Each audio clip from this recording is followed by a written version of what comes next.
I'm sure somewhere along the way you've played Guitar Hero.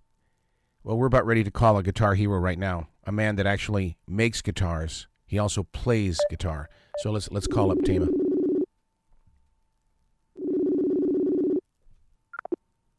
Are you there? I keep trying to call, man, but it won't connect through. Hi, you've reached Motiga Customs. Please leave your name, number, and a brief message. Morning, sir. Man, modern day technology. It took me like 6 times to get a hold of you. Yeah, no. How about that? They call it smartphones, and I'm going to detest and boycott that word. My God, smartphone. Yeah, man, my phone has done some crazy stuff too. How have you been doing, sir? Oh, it's always one step at a time. How about you? Hey, brother, me too. And I fell several times, put Band-Aids on my knee, and got back up and walked again. So that's all you can do, man. You have no other choice. It's either live or die. That's it. That's it, man. So that's good, man. It's good. Been a long time I heard from you. Matter of fact, it's interesting. I just happened to be going through some emails and stuff I had and stuff stored. I was trying to clean up some storage, and I looked and I seen Eric Collins, Me, and I'm like, holy smokes, I've been looking for this song for like 3 years and I couldn't find it. And so I cut it on and rocked it for about an hour. My wife said, when did you do this? And I was like, this is Arrow. I said, have we done it a couple of years ago? And I said, I'm not really sure what all was done with it. I said, but it was really a clever idea and it worked out great. But I finally found it and I stored it and kept it, so it'll always be on my files. Wow, yeah, it's you know music because you play it. I mean, it's one of those things where you go into the studio and you build, and listeners don't understand the building process of music. No, they don't, and it's not only in the studio, but even collectively in your mind as you go through the day and you're thinking about these projects or whatever you're doing. Those things are stored too, and it's constant. Yeah. There's nothing but a constant motivation or a movement in your brain some way, and then physically it's transferred. So, yeah, I get it, man. Well, that's the reason why I created the iHeart channel. Creativity is an addiction. Anyways, and it is, man. It is. And you, the thing you have to do is you have to learn how to live with it, communicate with it, build with it. Right. And even with my guitar building, so that's really strange how all this happened, man. 3 years ago, I don't know what part you want to start on this, but 3 years ago, I had no idea what was to come. It was one of those things where I'd always tinkered with guitars, and just kind of fooled around with them, tore them apart. As a kid, I got in trouble a lot. My dad beat my tail because I tore up my first guitar. Didn't tear it up, but I tore it apart to find out what made it work. And I never did understand all of it when I looked at it, but I just wanted to look at it. And I burnt that image in my mind years ago when I looked at my first Fender Stratocaster and tried to figure out, what wire went where and what done this, how did that work, and still didn't conceive any of it. I just knew that it made a sound that moved something inside of me, and I had to find out what that was. And so basically it all started 3 years ago from a dream. I woke up, actually not 3 years ago, 9 years ago. Me, Jim, and Alan had done a project with Lisa Lushner. You remember that? And we went and played the Tosco Music Party with John. And that was a big event, and we played it, had a great time, and I, went on back home. But basically, a couple of months later, I had this crazy dream that I was there again with them. Uh-oh. And we were doing this show again, but people were coming up to me and saying, man, that guitar is far out. Where did you get this? And I'm like, it's kind of like punching underwater. That's a line from John Mayer's song, but I couldn't answer it. I couldn't get to the conclusion of what I was seeing and what I was doing. And I was like, I have no idea. We played the show at the end of the night. I went to John and I said, John, this guitar does not belong to me. And I think somebody handed it to me. I'm not really sure. And I need to get it back to its rightful owner. And he said, well, man, just put it in the case and take it home. If somebody calls me, I'll let you know. So I kept looking at it in the case in the back. I still remember the back of the stage looking at it and thinking, where in the hell did this come from? And I woke up. And 7 years passed, and I never thought about that dream again until 3 years ago on August the 26th. I dreamed partial bits of it again. I really think Yahweh just wanted to remind me that he had something in store for me, that old men dream dreams and young men see visions. And I think I'm a combination of both, because I'm at the middle age of young and old at the same time. So I got both of the, best of the worlds. But it was one of those things where I got up in the middle of the night, started digging through my wife's Christmas wrapping paper, looking for freaking Scotch tape. And I couldn't find it, and I finally found a piece.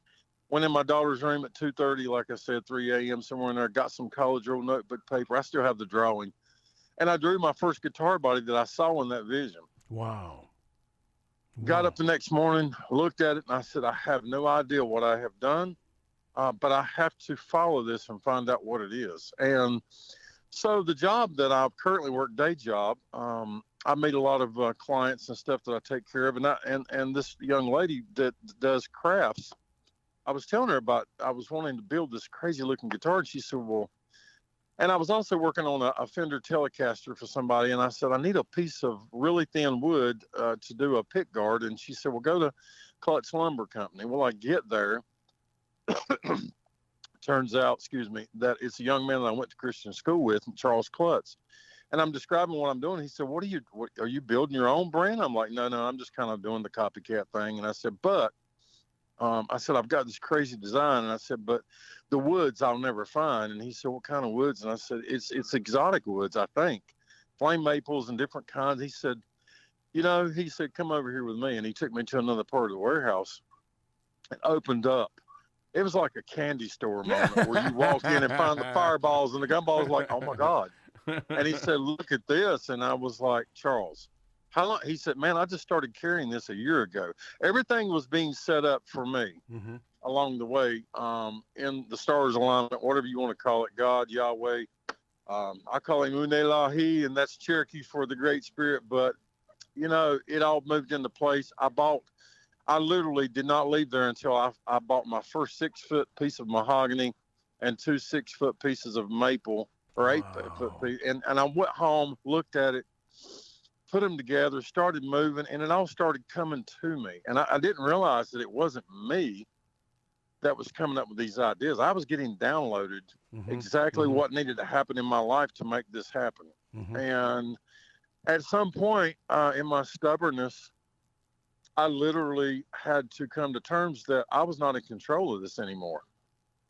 And I was like, this is a creative part of my art form that, as a kid, I drew a lot. I colored. I liked to mess in my grandfather's little shop and, cut stuff and grind on stuff. And like I said, it was always something moving with me about putting model cars together. I was always somewhere doing something like that and trying to make something complete, and didn't realize it was creating. And so that happened, and I put the first body together. The beauty part about this is that I had no tools. I had a small shop. I had a Harbor Freight drill, and a jigsaw. And I cut my first body with a jigsaw, and that was the worst thing I probably ever experienced, because it'll beat your arm to death. But long story short, I cut the body. I started buying some stuff here and there, sandpaper, different things. I didn't have any money for big tools. We had a young man in our church that come up to my wife on Wednesday night. I wasn't even there, and he was sort of full of tears, and he said, Tina, I've got to tell you something that I feel like the Lord has downloaded to me to tell you and your husband. And he said, you guys are fixing to get blessed. And she said, what do you mean? He said, well, financially, you're going to move into a realm of blessing that you've never seen before, but it's going to require a little work. And he said, I don't even know what it is. I'm just telling you what I've been told to tell you. She comes home and tells me that, and I'm just, okay, that's great. Hallelujah. We'll move into it and see what happens. And little did I know that it was, so I got curious about that, and I had to call the guy. And we started talking, and he said, the more I've thought about it after talking to her, he said, I started getting other things that you will start receiving some type of, he said, I don't know if it's machinery, I don't know if it's resource, what it is, but you're not going to have to pay for a whole lot of whatever it is you need to get started, and it's going to happen. And I thought, okay, this guy's, he's a great guy, but I'm like, I don't know where he's coming with this, and it kind of sounds strange, and I'm not really sure. I'm on the faith train with him, and all of a sudden, I start telling my stories to some people, and these connections start coming. A guy calls me and said, "Hey, I got a piece of equipment I don't use anymore. Would you like to have it?" And it started coming, a bandsaw that I needed. That was, a bandsaw. The job I'm at, my boss put out a contest and said, "Hey, whoever can sell the most of this wins $200, whatever." Subsequently, the bandsaw was $200, and it was right down the road from my house. That man paid for that bandsaw for me for that contest. It was just piece after piece after piece. A man at our church gave me some very high dollar stuff. Jet is the name brand. He gave me a lathe. He gave me an incline sander. I started receiving stuff, man. It was crazy. I bought a few pieces here and there, but it just started developing, and I started seeing the pattern of me walking in the blessing that was designed for me. Mm-hmm. And this is all this is about. The creating, building the guitars is the leftover fun I get to have. Me paying attention to what's being told to me is the art form. Yep. Honest to God, it really is. It's an art form to be able to sit still long enough and hear a higher power tell you, yes, no, wait. It's religion Western theology has really screwed us up. And I'll go back to I've been going back to a lot of the spiritual stuff that the Cherokees looked at and started really researching some of that stuff and realizing that a lot of this stuff is by divine appointment, but it also is in my DNA from generations back, where those cats used to make wooden tools to dig the ground with and cut out boats to float down the river in. And, they made flutes to play at their ceremonies or whatever those things were, and a peace pipe to smoke. And, all those things of creativity started in the Indian culture in my bloodline. And I realized then this is God and this is DNA. Mm-hmm. Mm-hmm. Mm-hmm. And I have to move in it and fully develop. The fun part about all this is when I realized what I had, I asked Yahweh, what am I going to name this business if I really go forward with this? And he said, you'll name it the middle name that you absolutely did not want to tell anybody your whole life. And I'm like, you have to be kidding me. Yeah. And I'm like, Motiga. My grandfather is the one that named me, actually. He was a well-endowed Indian preacher, and they used to go to the reservations, him and my dad, and play music for those guys up there in Cherokee before it really got blown out of proportion and developed. And that was the culture they had back then, was just worship. And my grandfather wanted to name the first son that was born from my father, so I was it. And he named me Taima, which is Crash of Thunder. Motiga means new arrow. And then Steadman was supposedly the name for keeper of the horses in the Cherokee culture. So a lot of those things developed out of that. I didn't know in 1968 when I took that name that it was going to carry me to 54 years later to where I would actually start a business with the middle name that I really didn't like telling anybody because I got picked on. Yeah, I got picked on a lot, and I was the boy named Sue. So it was fun, man. But when I heard that ring and I said, Motiga what? And it just, well, you're a custom builder. You customize stuff. Right. And it just, I put the Z on the end of it.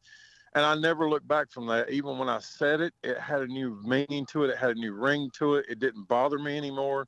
I wasn't ashamed to say it. It wasn't shame, but it was one of those things where, after you take so many kicks on something, then you kind of stay away from that area. Mm-hmm. You don't really talk about it. But I named it that, man, and it's just developed and developed and developed. And I had, I felt to honor our veterans 2 years ago, and I gave away a guitar, raised about $3,400, I think, $3,200.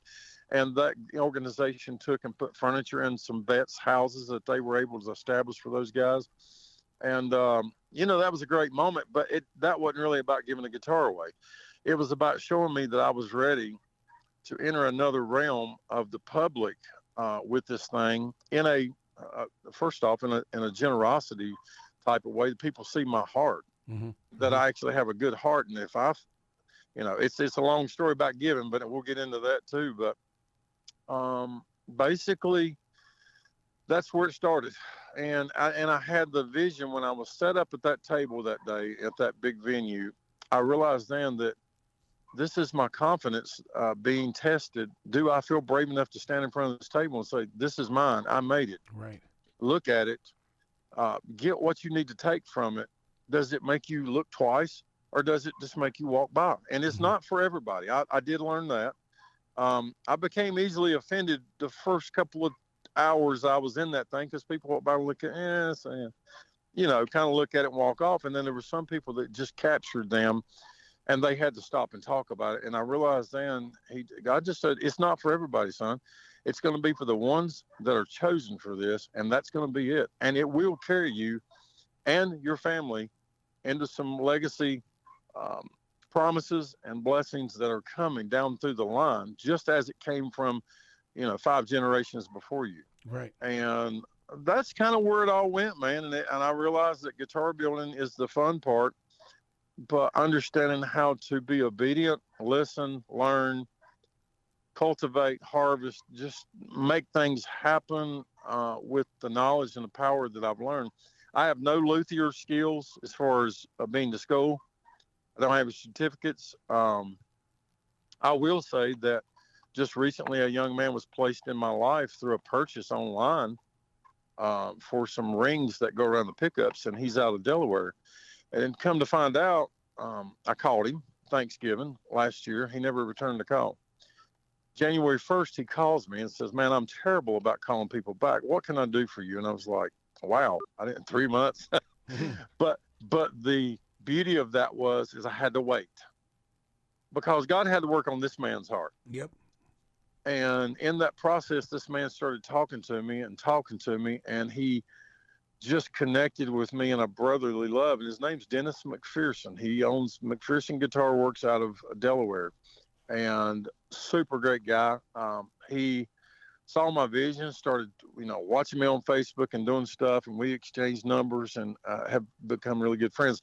His dream was in 2005, he walked away from a big corporate job, and his wife, I think, worked some or was a nurse or something. I'm not really sure the whole story, but she worked.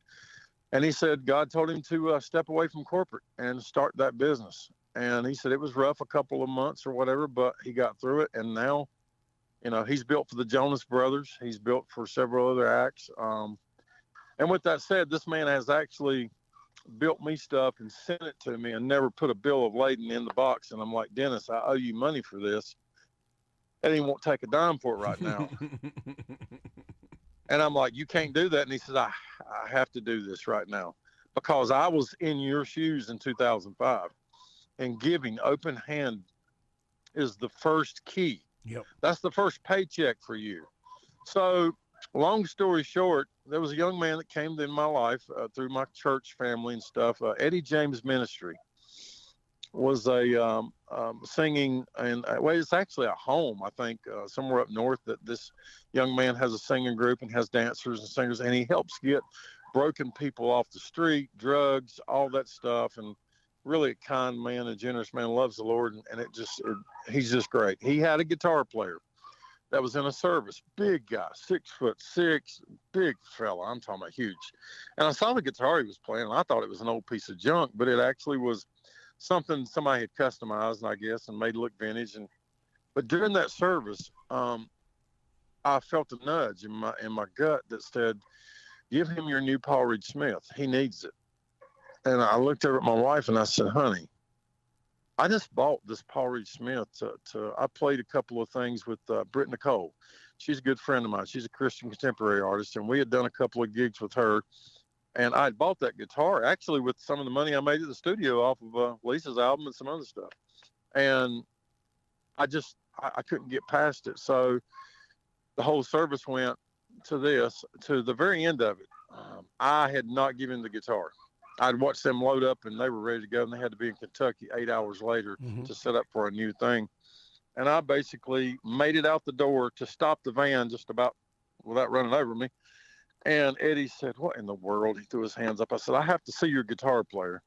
And he got him out. He piled out of the van. And I said, sir, I don't even know who you are. I said, but I felt like I was supposed to do this. And I handed him the guitar. I gave him a hug, and I turned around and walked away. Oh, man. He had no idea who I was. He had to research that. He found me on Facebook. and he called me and thanked me. And he said, "Man, you don't even know what that done for me." And I said, "Well, you don't know what it done for me. I haven't even seen it yet. So I just know that I gave you something that cost me a lot of money, and I just feel like that one day it's coming to fruition." Mm-hmm. Me and this young man became close, and I found out that his dad had shot and killed his mom when he was young. Oh. And his dad was in jail. He'd been raised by grandparents and family and stuff like that. And he really had a super sweet soul, caring, loving guy, gentle.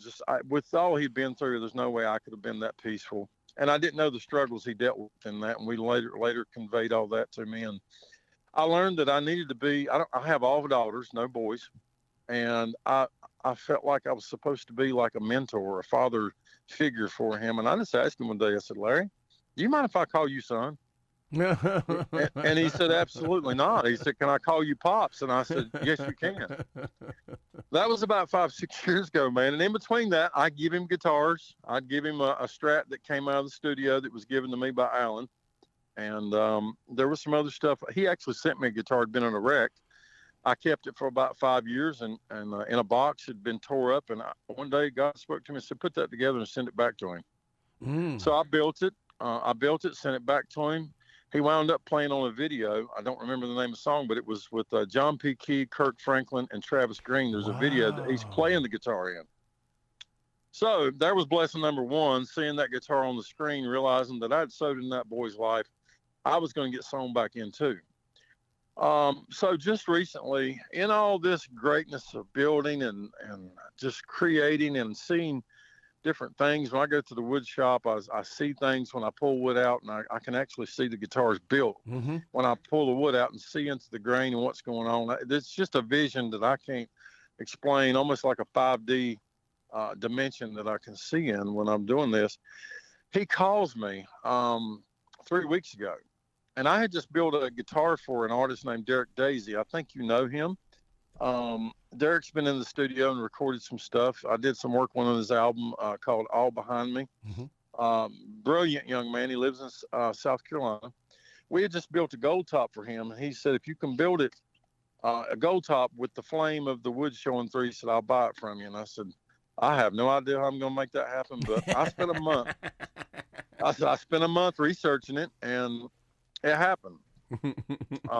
He's got the guitar right now and just actually posted some stuff on TikTok, Facebook, and Instagram that he's really pleased with it. And I've done some stuff for him. I've got some other guitars I've built that I'm actually just got blessed with an opportunity. There's a new music store opening in downtown Kannapolis where it's really bursting with growth. And my wife sent me a picture of this guy one day, set up at a event downtown. It was J. King Guitars. And I kind of was like, well, he's a new kid here. Let's see what's going on. And I thought, well, I'm going to check him out. And I did. That turned into a opportunity to put a couple of my custom builds in his shop downtown Kannapolis. Wow. September 3rd. Yeah. But the kicker is I'm sitting at my dinner table on a Sunday morning about 3 weeks ago, and I get a text, and it's from my son, so to speak, Larry. And it's a phone number. And I look at the name, and I said, "I don't know who that is." I said, "It's probably one of his friends wanting a guitar price or something." Didn't open it up. And he calls me about 20 minutes later. He said, "Pops, did you get that number?" And I said, "I did." I said, "Who is that?" And he said, "Man, you will want to call that." And I'm like, "Okay. Who is it?" And he said, "Well, I picked the guy up at the airport and started talking to him. He's a musician." And I said, "Okay. He's wanting to look at some guitars." He said, "Yes, very much so." I said, "All right, who is it?" And he said, "Well, open it up and look at it." And he told this young man my story, working, raising 4 daughters, dreaming, building, a studio musician. I'm not really playing anywhere right now, but I'm just doing whatever what moves me. And Mm-hmm. and this guy is touched by it, and he says, "I have to talk to this man. I really want to help him." And he said, "Well, how are you going to help him?" He said, "Well," he said, I travel a lot." And he said, "Okay." And he said, "What band are you with?" And he said, "I'm the lead guitarist for the Marshall Tucker Band." Yep. So here's the story. If you're going to do a murder, if we're going to search a murder out, those guys investigate. They'll put a little pin on the chalkboard, and they'll run a string over to this side and over the string and over the string. So 12 years ago, when I gave that guitar away, that cost me a lot of money. I had no idea that 12 years later, it was going to bring a blessing to me, putting me in the pocket of something that's going to be seen nationwide, not in a guitar store, not on a catalog page. I'm not going to have to run to, a bunch of different avenues to market my stuff. I got a man that called me on the phone. I called him. He didn't answer, but he called right back and said, I'm in South Dakota. I love your story. I love your passion. I want to help you. And I said, how is that? He said, well, I don't want the guitar free. I just want you to build something really cool for me, give it to me to travel with, and I'm going to show it at every concert that I play at. And he said, I'm around Leonard Skinner all the time. I used to play for him. We're on tour right now with our 50th anniversary. Yep. He said, the Outlaws. He said, there's so many bands that I'm connected to and so many musicians I know. I want to help you get your dream finalized into a position where it brings you, a piece of and being of who you really are. And also it's going to financially help you a great bit. He said, because I believe what you're doing, you've fully vested into it, but you're having a big distraction of working a day job. And he said, I think you need to be in this vehicle. And he said, I have the vehicle to make it happen. And he said, I just want to, see it happen. So he calls me back 2 weeks later and says, I want you to build me whatever you want to build. I'm not going to try to pinpoint anything. He just told me kind of what he wanted. And I said, okay, Chris, his name's Chris Hicks. He's been around for 28 years, I think, with the Marshall Tucker Band. Wow.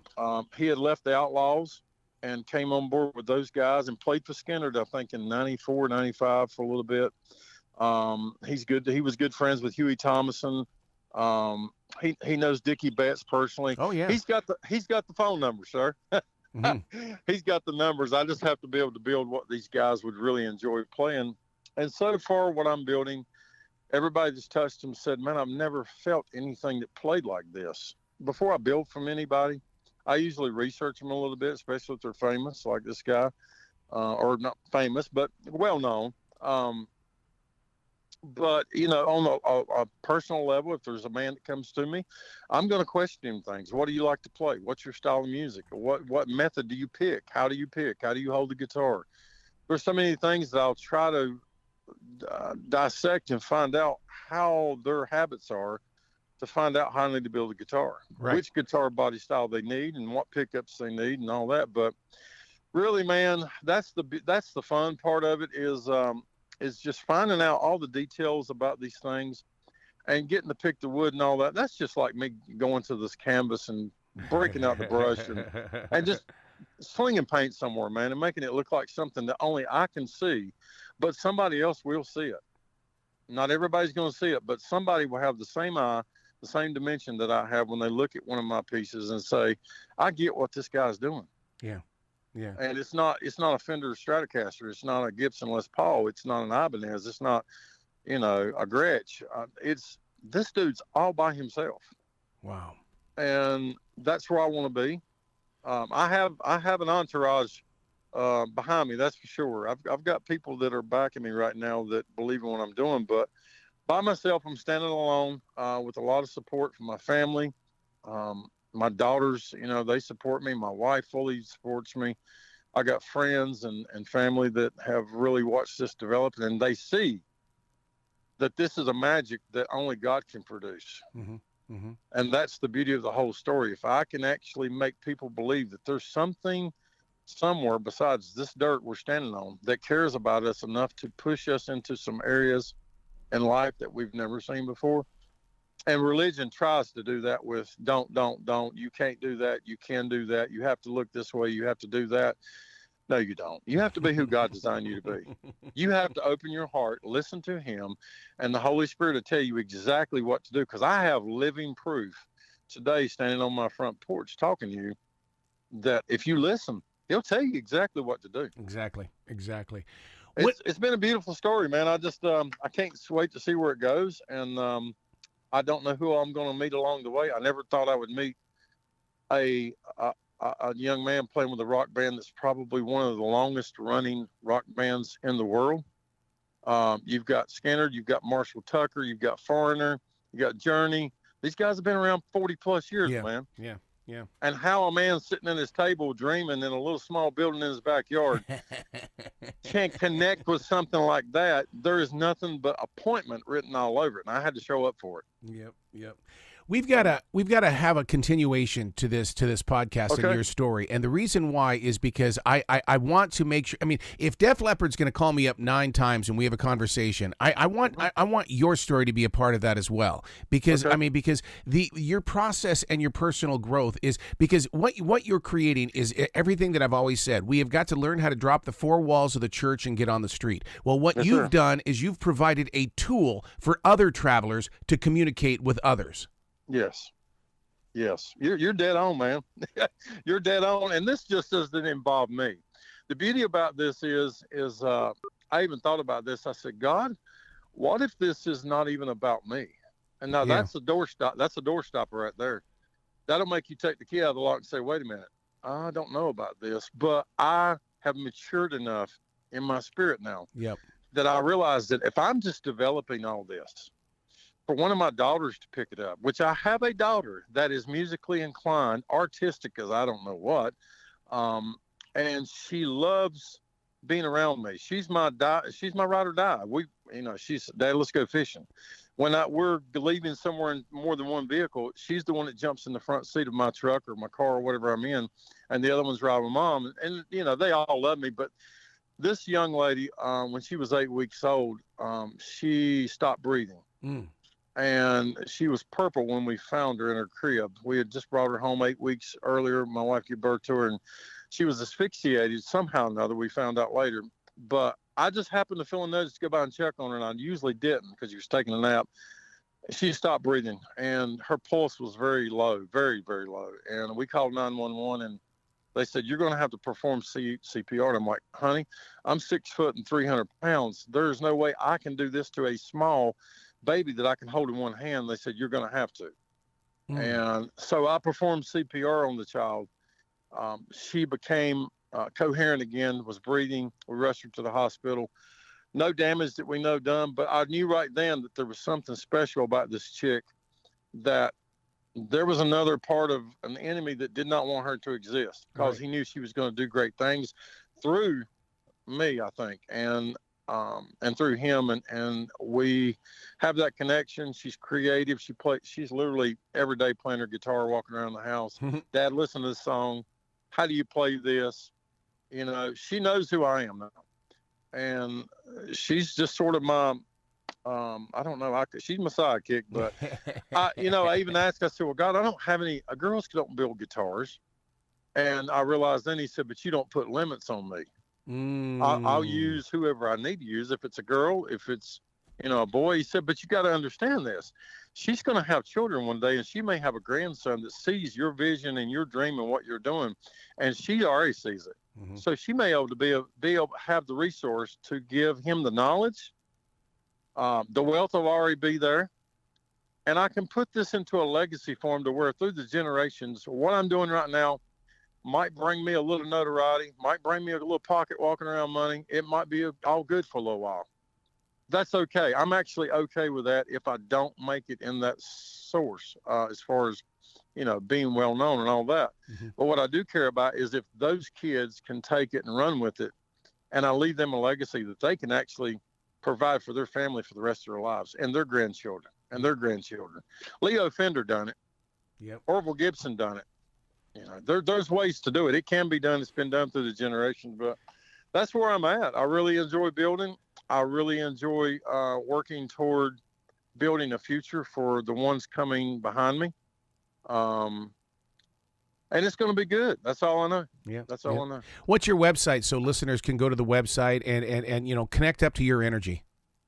Right now, we are working on a website. I don't have it fully developed yet because there's so many things that I want to make available on that website. So we're still working on that. Right now, the only thing I have is my Facebook page, Motiga Customs, and then I have an Instagram page, also Motiga Customs.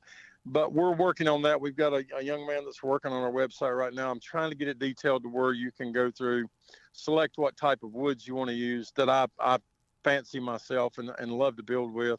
And I know which ones hold the best tone. I'm just not going to allow any type of wood to come through. I'm going to make it precise. So we're still working on that.